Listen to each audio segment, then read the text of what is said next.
Hi, welcome back to my channel.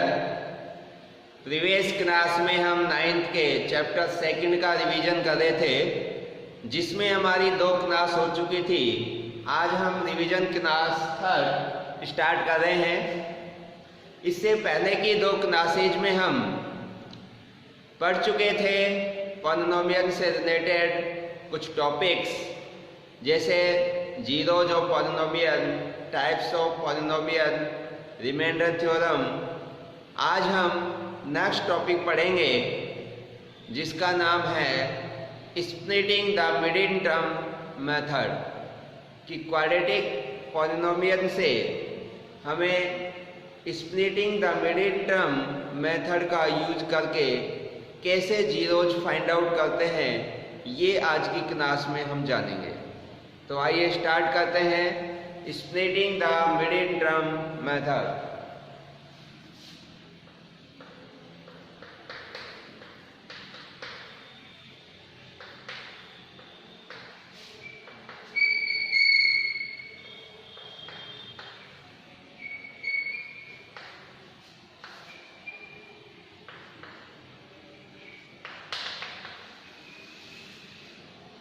देखिए, ये वाला मेथड बहुत ही इम्पोर्टेंट मेथड है और ये 10th क्लास में बहुत ज़्यादा यूज किया जाता है।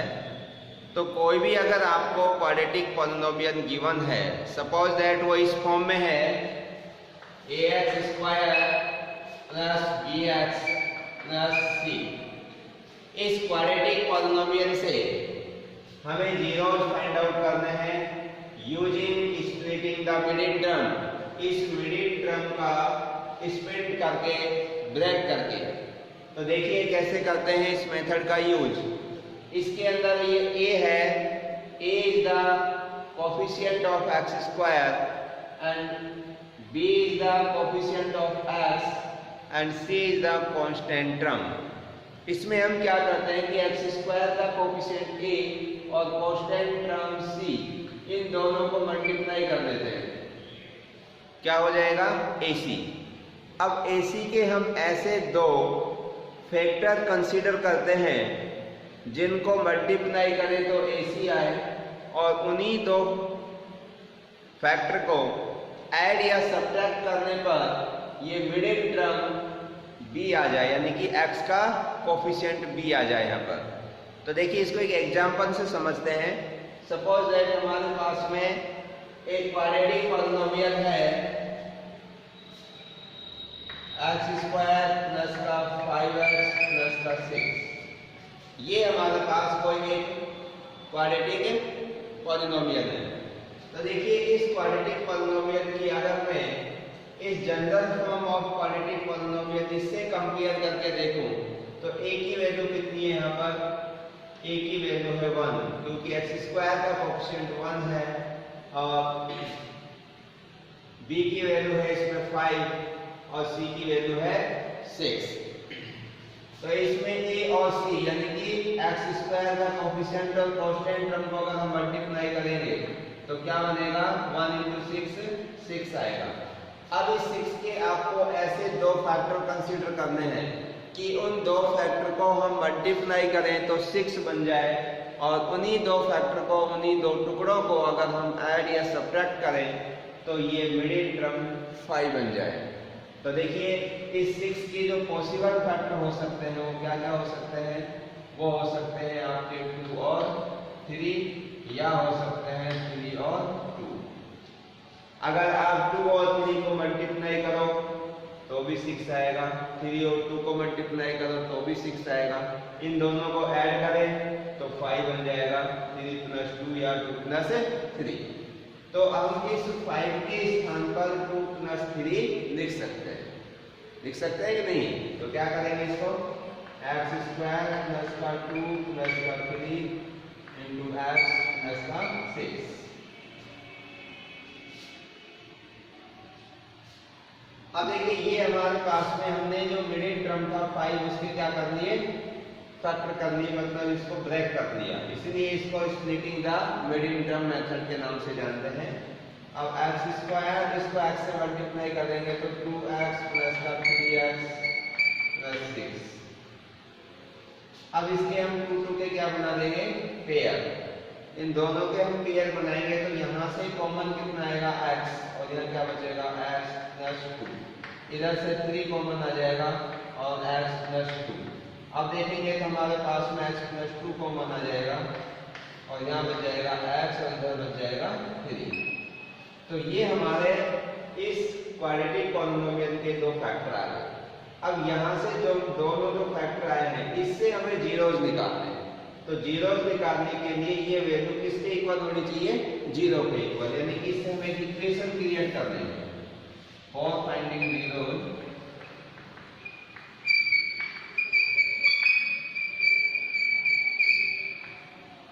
देखिए जीरोज निकालने के लिए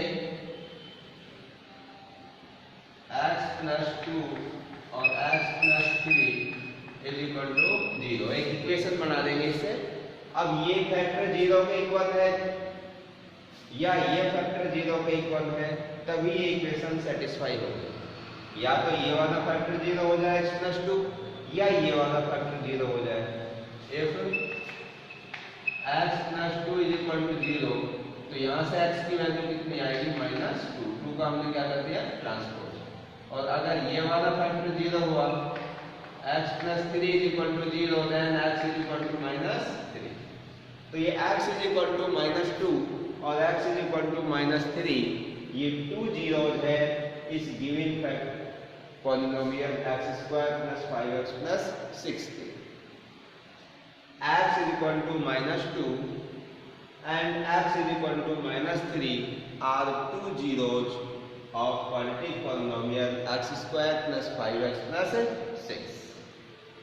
क्लियर? तो इस तरीके से हम कोई भी क्वाड्रेटिक पॉलिनोमियल का इस splitting the middle term method का यूज करके जीरोज इजीली फाइंड आउट कर सकते हैं। अब देखिए इस चैप्टर के कंसेप्ट में एक और इम्पोर्टेंट टॉपिक बचा हुआ है और वो है आइडेंटिटीज। और उन आइडेंटिटीज को पढ़ने के बाद में इस चैप्टर 2 का कंप्लीट कंसेप्चुअल रिवीजन आपका हो जाएगा, क्योंकि इनसे रिलेटेड जितने भी क्वेश्चंस हैं सभी का मैं आपको सॉल्यूशंस जो प्रीवियस क्लासेज की वीडियोज हैं उनके अंदर में दे चुका हूँ। अगर आपको किसी भी प्रकार की कोई क्वेश्चन में समस्या हो तो आप मुझे उसकी क्वेरी भेज सकते हैं, या उससे रिलेटेड कोई भी समस्या है तो आप मुझे बता सकते हैं। तो हम आज नया टॉपिक और स्टार्ट कर रहे हैं, आइडेंटिटीज।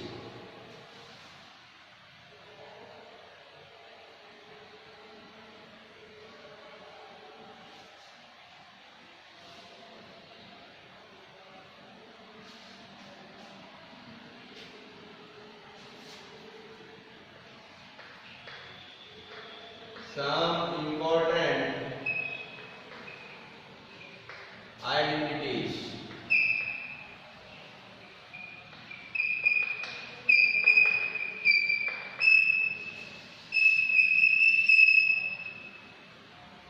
Some important identities। देखिए इम्पोर्टेंट आइडेंटिटीज क्या है। सबसे पहले तो हमें ये समझना है कि आइडेंटिटी क्या होती है। अगर इसका मैं एक हिंदी वर्ड आपको बताऊं तो उसको कहते हैं सर्वसमीका। सर्वसमीका को इंग्लिश में आइडेंटिटीज कहते हैं। अब ये आइडेंटिटीज क्या होती है, ये एक प्रकार की इक्वेशन ही है। क्या है भाई, इक्वेशन है। तो identity is the algebraic equation which is true for all values of the variable. ये एक ऐसी इक्वेशन है जो वेरिएबल की सभी वैल्यूज के लिए ट्रू होती है। फॉर एग्जाम्पल देखिए, एग्जाम्पल से अच्छा क्लियर होगा। ये इक्वेशन तो आपने देखिए इस प्रकार से होती है, जैसे x plus y is equal to 3। ये एक इक्वेशन है और इस इक्वेशन के अंदर अगर हम x और y की कोई वैल्यू पुट करेंगे तो 3 आएगा, लेकिन x और y की सभी वैल्यूज के लिए 3 नहीं होगा, कुछ वैल्यूज के लिए 3 आ जाएगा। जैसे मैंने इसमें x इज इक्वल टू 1 रख दिया और y इज इक्वल टू 2 रखा, तो 1 और 2 कितना हो गया, 3 हो गया। तो ये इक्वेशन सेटिस्फाई हो गई। लेकिन अगर मैं कुछ अपनी तरफ से और वैल्यूज रखूं, जैसे मैंने यहाँ पे x = 5 रख दिया, y = 3 रखा, तो 5 + 3 = 8, तो ये इक्वेशन सेटिस्फाई नहीं होती है। तो मेरा कहने का अर्थ यह है कि जो इक्वेशन होती है वो वेरिएबल की कुछ वैल्यूज के लिए तो ट्रू होती हैं, बट ऑन वैल्यूज के लिए ट्रू नहीं होती। और ये जो आइडेंटिटीज हैं, ये आइडेंटिटीज वेरिएबल के सभी वैल्यूज के लिए क्या होती हैं, ट्रू होती है। जैसे मैं आपको एक आइडेंटिटी समझा रहा हूं। सपोज दैट हमारे पास में एक फर्स्ट आइडेंटिटी है x + y का whole square = x² + 2xy + y square. अब यहाँ पर x और y की आपके जी चाहे जो वैल्यूज इसमें पुट करिए, इसके दोनों साइड इक्वल आएंगे, मतलब ये सेटिस्फाई हो जाएगी। चाहे आप इसमें x = 1 y = 2 रखिए, तब भी ये सेटिस्फाई होगी। चाहे x = -1 y = 3 रखिए, तब भी सेटिस्फाई होगी। आप x और y की कोई भी वैल्यू जिसके अंदर पुट करेंगे तो लेफ्ट हैंड साइड और राइट हैंड साइड हमेशा कैसी आएगी, इक्वल आएगी। तो मेरा कहने का ये है कि जो अलजेब्रिक इक्वेशंस होती हैं वो वेरिएबल के कुछ ही वैल्यूज के लिए क्या होती हैं भाई, ट्रू होती हैं। लेकिन जो आइडेंटिटीज हैं वो वेरिएबल के सभी मानों के लिए, वेरिएबल के सभी वैल्यूज के लिए ट्रू होती हैं। ये इन दोनों में मेन डिफरेंस है। तो क्या समझे आप, what is the difference between algebraic equation and identities.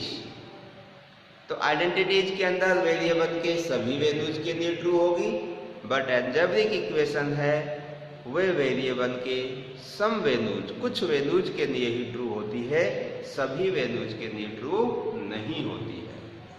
तो देखिए अब इसकी कुछ इंपॉर्टेंट आइडेंटिटीज हैं जिनको हम नोट करते हैं।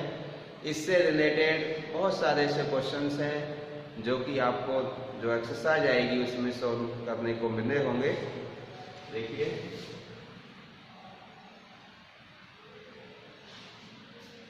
Number 1, first identity x + y का whole square = x² + 2xy + y square. अब ये आइडेंटिटी में अगर प्लस की जगह माइनस हो जाए यहाँ पर, तो यहाँ भी प्लस की जगह क्या हो जाएगा, माइनस हो जाएगा। तो इन दोनों आइडेंटिटीज को हम एक साथ लिख सकते हैं। अगर प्लस का साइन यहाँ पे रहेगा तो ऊपर यहाँ भी प्लस का साइन रहेगा, और यहाँ माइनस का साइन होगा तो यहाँ भी क्या हो जाएगा, माइनस का साइन हो जाएगा। या आप इसको अलग करके भी लिख सकते हैं। आगे देखिए कुछ आइडेंटिटीज, x² - y² =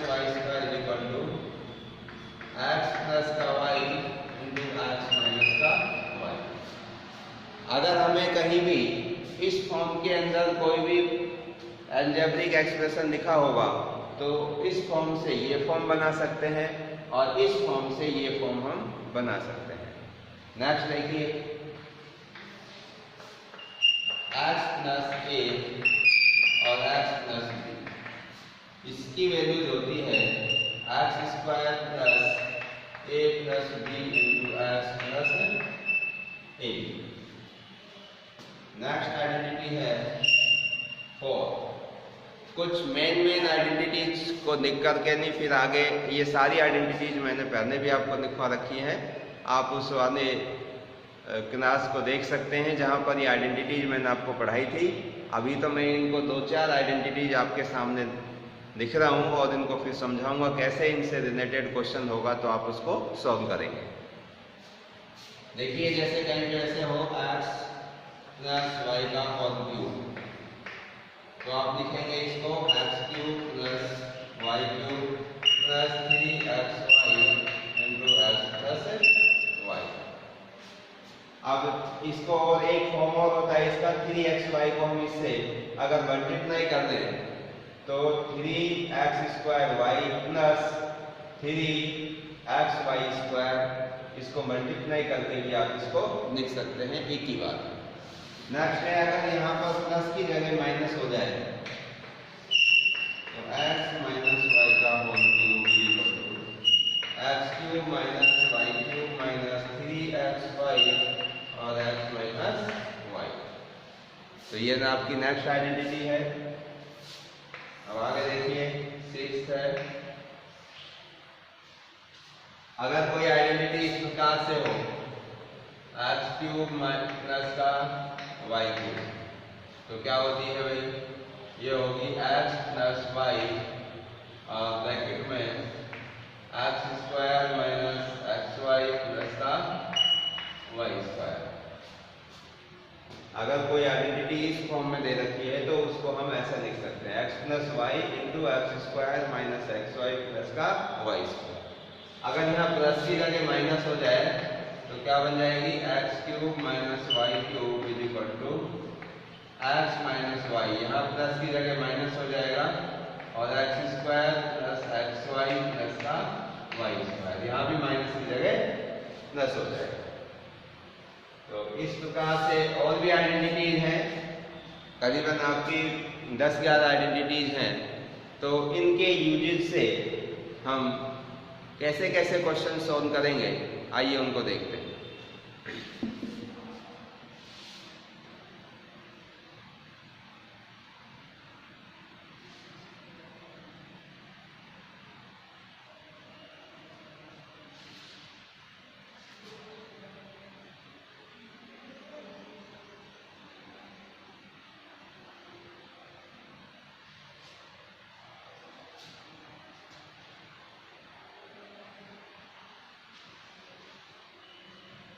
देखिए, इससे रिलेटेड में कुछ क्वेश्चंस हैं जो मैं आपको करा रहा हूं, इनको आप देखिए।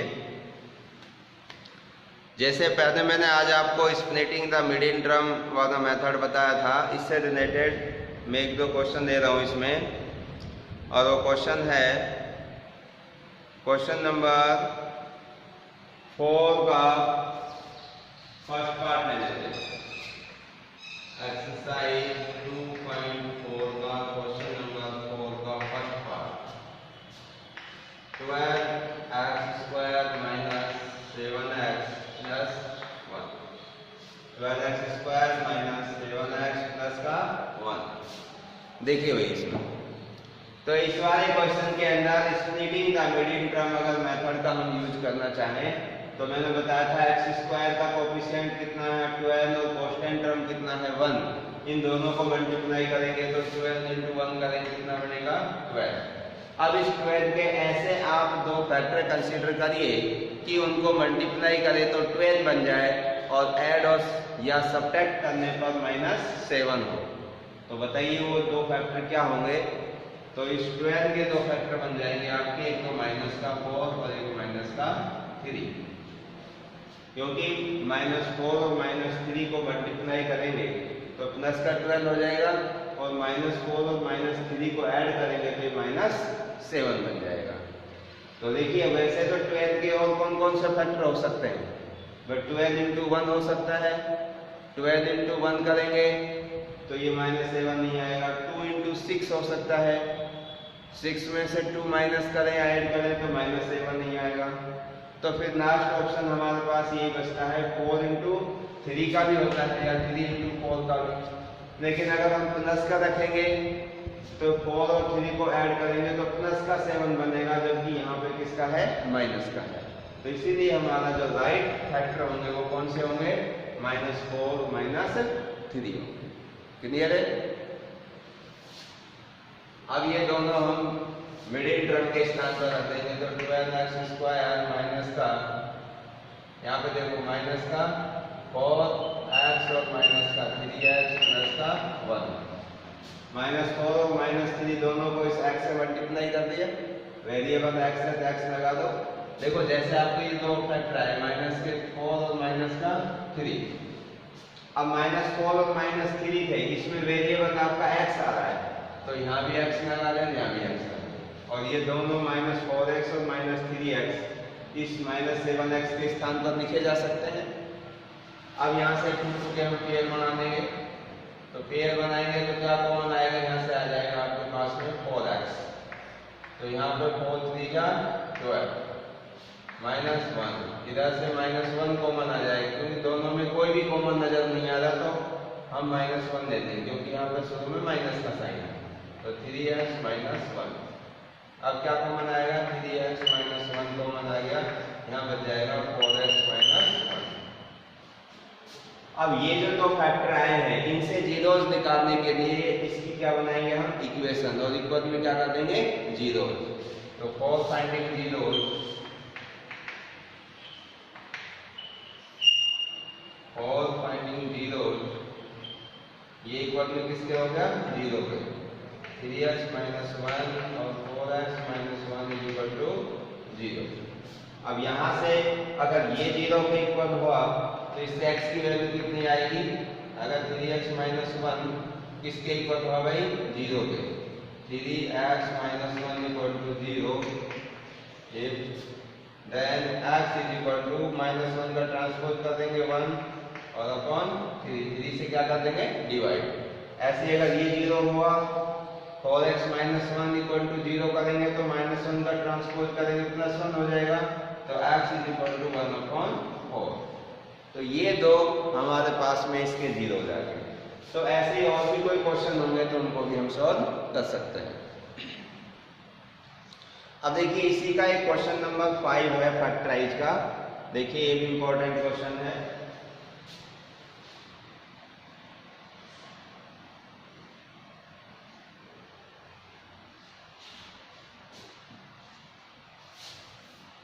क्वेश्चन नंबर 5, तो इसका मैं एक पार्ट ले लेता हूँ। सपोज दैट इसका ले दिया मैंने first part x³ - 2x² - x + 2। अब ये क्यूबिक पॉलिनोमियल है, कौन सा भाई क्यूबिक पॉलिनोमियल, और इस प्रकार के क्यूबिक पॉलिनोमियल के हम फैक्टर कैसे करते हैं, इसके लिए हमें फैक्टर थ्योरम का यूज करना है। तो फैक्टर थ्योरम में क्या था कि ये जो आपका प्लस का 2 कांस्टेंट है, इस प्लस के 2 के आप कौन कौन से पॉसिबल फैक्टर हो सकते हैं उनको कंसीडर कर लीजिए। तो 2 के कौन कौन सा फैक्टर हो सकते हैं, 1 हो सकता है और 2 हो सकता है। अब ये दोनों प्लस के हैं तो ये दोनों प्लस के हैं तो इनके माइनस के भी फैक्टर हो सकते हैं। तो +1 और +2 इस कांस्टेंट 2 के क्या हुए 2 फैक्टर हो गए, 4 हो गए, 2 ये और 2 ये। अब इनमें से आपको जो ये 4 फैक्टर आए हैं वो फैक्टर आपको कंसीडर करना है, जिसको यहाँ पर वेरिएबल के स्थान पर हम पुट करके देखें तो इस पॉलिनोमियल की वैल्यू क्या आ जाए 0 आ जाए। तो देखिए +1 और +-1 और +-2 में से कोई भी एक वैल्यू आप इसमें पुट करके देखिए। अगर मैं सपोज करो कि इसको यहाँ पर px मान लेता हूँ, that px is equal to this. अब इसमें x के स्थान पर इनमें से कोई भी एक वैल्यू यहाँ पे पुट करूँ मैं, x इज इक्वल टू 1 रख के देख रहा हूँ, स्टार्टिंग में +1, तो 1 रखने से क्या होगा ये p1 इज इक्वल टू 1 का क्यूब -2 × 1 का स्क्वायर -1 + 1, तो 1 - का 2 -1 + का 2। अब देखो यहाँ पर प्लस का 1 और प्लस का 2 3 और माइनस का 3, तो क्या आ गया 0। तो यहाँ पर इस पॉलिनोमियल में जैसे ही हमने x की वैल्यू 1 पुट करी, x की वैल्यू 1 पुट करने पर इस पॉलिनोमियल px की वैल्यू किसके इक्वल आ गई 0 के आ गई। जब p1 आपका 0 है इट मीन्स इससे x इज इक्वल टू 1 से फैक्टर बन जाएगा, 1 को इधर ट्रांसपोज करके x - 1 है जो इस क्यूबिक पॉलिनोमियल का एक फैक्टर होगा। क्या होगा एक फैक्टर होगा, क्योंकि x इज इक्वल टू 1 रखने पर इस पॉलिनोमियल px का जो वैल्यू है वो क्या आ गई 0 आ गई। अगर ये x इज इक्वल टू 1 रखने से 0 नहीं आती तो फिर हम -1 रख के देखते, उससे 0 आती, अगर उससे भी नहीं आती तो फिर +2 रखते, फिर उसके बाद -2 रखते। तो कोई ना कोई एक वैल्यू रखने से इस px की वैल्यू क्या बन जाती, 0 बन जाती। और जैसे ही 0 बनती तो उससे हमारा एक फैक्टर आ जाता। अब एक फैक्टर आ गया तो बाकी के कितने बच गए, इसके 2 और बच गए, क्योंकि इसकी मैक्सिमम पावर 3 है तो 3 डिग्री का पॉलिनोमियल है और 3 डिग्री का है तो इसके फैक्टर भी कितने होंगे, 3 होंगे। अब हमारे पास में इसका एक फैक्टर आ गया, क्या, x-1। जब x-1 एक फैक्टर आ गया तो इस x-1 से इस गिवन पॉलिनोमियल को अगर हम डिवाइड कर देते हैं तो ये जो x क्यूब मतलब कि क्यूबिक पॉलिनोमियल था ये क्वाड्रेटिक में कन्वर्ट हो जाएगा, और जब क्वाड्रेटिक में हो जाएगा तो वहां से हमारे पास में 2 फैक्टर आ जाएंगे। तो कितने फैक्टर की रिक्वायरमेंट है हमें, और रिमेनिंग 2 की। तो जो ये x-1 ये पता चला x-1 कैसे आया, x = 1 इसमें पुट करने से इस px की वैल्यू क्या बन गई, 0 बन गई। तो x = 1 से एक फैक्टर क्या हुआ, 1 फैक्टर x-1, क्योंकि 1 को इधर ट्रांसपोज करेंगे तो हमारा एक फैक्टर बन जाएगा।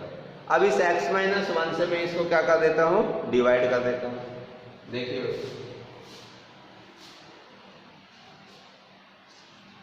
तो x-1 से मैं इसको क्या कर रहा हूँ, डिवाइड कर रहा हूँ।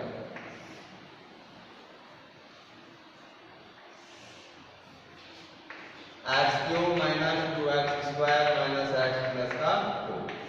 देखिए डिवाइड कर, तो डिवीजन मेथड आप सीख ही चुके हैं। तो कैसे डिवाइड करेंगे, ये वाला देखिए सभी जो टर्म्स हैं वो डिसेंडिंग ऑर्डर में है, यहाँ भी डिसेंडिंग ऑर्डर में है। तो ये डिवाइडर है, ये डिविडेंड है, नीचे बचेगा वो रिमाइंडर और इधर आएगा यहाँ पर वो क्वोशेंट होगा। तो इस क्वोशेंट का जो फर्स्ट टर्म लेने के लिए हम इस डिविडेंड के फर्स्ट टर्म को इस डिवाइडर के फर्स्ट टर्म से डिवाइड करेंगे। तो x³ को अगर हम x से डिवाइड करेंगे, x³ को x से डिवाइड करेंगे तो एक x इसमें से कैंसिल हो जाएगा क्योंकि x कॉमन है इनमें से, और कितना आएगा, x²। तो क्वोशेंट का फर्स्ट टर्म कितना आ गया, x²। या ऐसे भी याद रख सकते हो, यहाँ पावर x की 3 है, यहाँ पावर x की 1 है, तो कितने का डिफरेंस है, 2 का डिफरेंस है, इसलिए x² बार आपका भाग गया। अब इस x² को x-1 से क्या करेंगे, हम मल्टीप्लाई करेंगे। तो x² को x से करेंगे तो x³, x² को -1 से करेंगे तो माइनस का 1x²। अब साइन चेंज कर देंगे, ये कैंसिल हो जाएगा, ये प्लस का x² बन गया, ये माइनस का 2x², तो माइनस का x² बच गया। इधर दोनों टर्म को राइट डाउन कर देंगे। अब ये हमारे पास न्यू डिविडेंड आ गया, तो अब -x² इसका फर्स्ट टर्म है, इसको फिर इस x से डिवाइड करेंगे, -x² को x से डिवाइड करेंगे तो x कैंसिल हो जाएगा और -x आएगा। अब इस -x को फिर x-1 से मल्टीप्लाई करेंगे, तो -x को x से करेंगे तो -x², -x को -1 से करेंगे तो प्लस का 1x हो जाएगा, और फिर -x को -1 से कर दिया। अब साइन चेंज करेंगे, ये कैंसिल, तो माइनस का x और माइनस का x कितना हो गया, माइनस का 2x, और ये प्लस का 2। फिर न्यू डिविडेंड आ गया। अब इसके फर्स्ट टर्म को फिर इसके फर्स्ट टर्म से डिवाइड करेंगे, तो माइनस के 2x को जब x से डिवाइड करोगे तो x कट जाएगा, माइनस के 2 आएंगे। अब माइनस के 2 को फिर से मल्टीप्लाई करेंगे तो माइनस का 2x और माइनस प्लस 2। फिर साइन चेंज कर देंगे, ये दोनों कटके नहीं, रिमाइंडर क्या आ गया, 0। अब रिमाइंडर आपका 0 आ गया तो ये क्वोशेंट क्या है हमारे पास, x² - x - 2। कौन सा है, क्वाड्रेटिक है, और ये क्वाड्रेटिक है तो इससे फिर हम 2 फैक्टर जीरोज फाइंड आउट कर सकते हैं। किससे फाइंड आउट करेंगे भाई, using splitting the middle term. उससे हम इसके 2 फैक्टर निकालेंगे। तो देखिए कैसे निकालेंगे भाई, नाउ x² - x - 2। तो देखिए इसमें x² कोएफिशिएंट 1 है, कांस्टेंट टर्म -2 है, तो 1 को -2 से मल्टीप्लाई करेंगे तो -2 आएगा। अब इस -2 के 2 फैक्टर देख लीजिए अब क्या होंगे, तो -2 के 2 फैक्टर हो जाएंगे, -2 × 1 क्योंकि -2 और 1 को मल्टीप्लाई करेंगे तो वही -2 ही आएगा, और इन दोनों को ऐड करेंगे तो -1 आ जाएगा, क्योंकि यहाँ पर x का कोफिशिएंट है वो कितना है, -1 है, और यहाँ पर वेरिएबल x है तो इधर भी हम x लगा देंगे। तो इन दोनों को इधर इसके x के नीचे रख देंगे यहाँ पर, तो x² - 2x प्लस का 1x -2, दो के पेयर बनेंगे। तो यहाँ से देखो क्या कॉमन आ जाएगा, x -2, और यहाँ से 1 कॉमन आ जाएगा x -2। अब दोनों में x -2 कॉमन है, इधर x + 1। तो ये दो हमारे पास फैक्टर आए। अब इन दोनों से जीरोस निकालने के लिए इसको किसके इक्वल कर देंगे, 0। तो इधर से देखो x -2 अगर 0 के इक्वल है तो x कितना आएगा, 2 आएगा। ये 0 के इक्वल है, x + 1 = 0, देन x = -1। तो ये हमारे पास में दो जीरो ये आ गए, और एक जीरो हमारा कौन सा था, एक जीरो स्टार्टिंग में आ गया था x = 1। लेकिन इस क्वेश्चन में तो सिर्फ आपसे इतना ही पूछा है कि इसके फैक्टराइज करो, तो फैक्टराइज करने के लिए हमको यहाँ तक ही करना है, इनको आगे करने की जरूरत नहीं है। तो दो फैक्टर ये हो गए x -2 x + 1, और फर्स्ट एक फैक्टर ये था x -1 जिससे हमने डिवाइड किया। तो देखिए हमारे 3 फैक्टर कौन कौन से हो गए, सो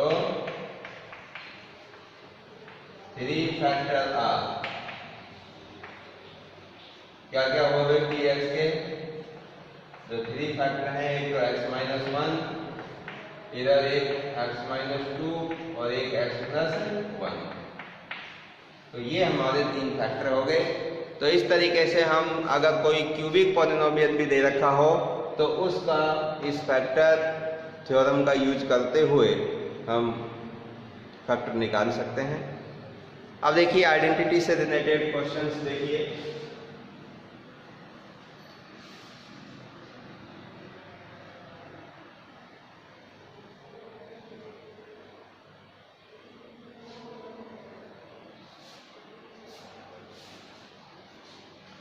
आइडेंटिटी से रिलेटेड जो क्वेश्चन हैं ये है आपकी एक्सरसाइज 2.5 के अंदर। देखिए जैसे फर्स्ट ही क्वेश्चन है x + 4 और x + 10। 2.5 का क्वेश्चन नंबर 1 है x + 4 × x + 10। Use suitable identities to find the following products x + 4 × x + 10। तो इस एक्सरसाइज का जो ये फर्स्ट क्वेश्चन है इसमें सूटेबल आइडेंटिटी का हमें यूज करना है, और उस आइडेंटिटी का यूज करते हुए हमें इसका प्रोडक्ट निकालना है।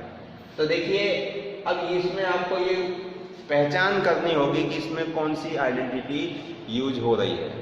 तो देखिए अगर इसको आपने आइडेंटिटीज को अच्छे से देखा है, अच्छे से उनको पढ़ा है, तो आपको नजर आ रहा होगा कि इसमें कौन सी आइडेंटिटी यूज हो रही है।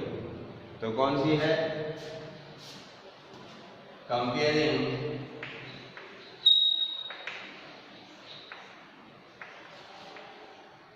comparing the identity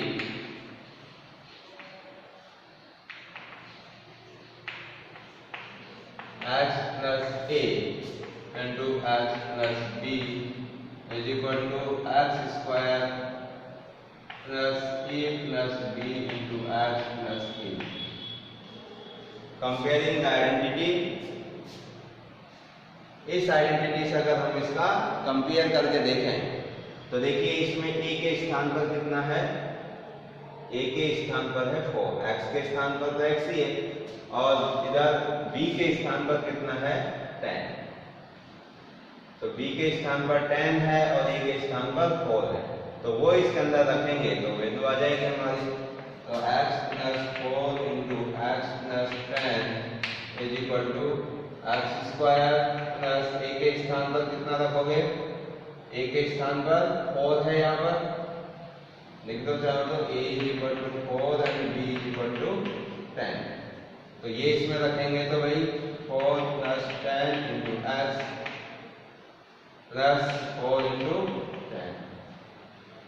तो x² प्लस का ये हो जाएगा भाई 14x और ये हो जाएगा आपका 40। तो ये इसका प्रोडक्ट हो गया किसका यूज करते हुए, आइडेंटिटी का यूज करते हुए। नेक्स्ट देखिए,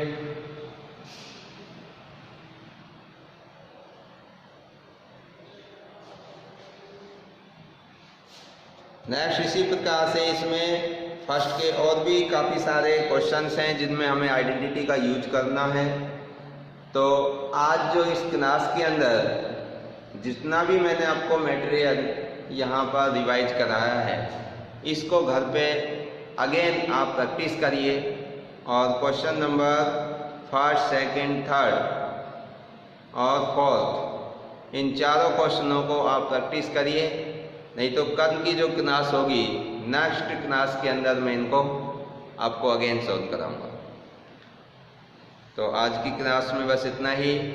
सो thank you and thank you very much.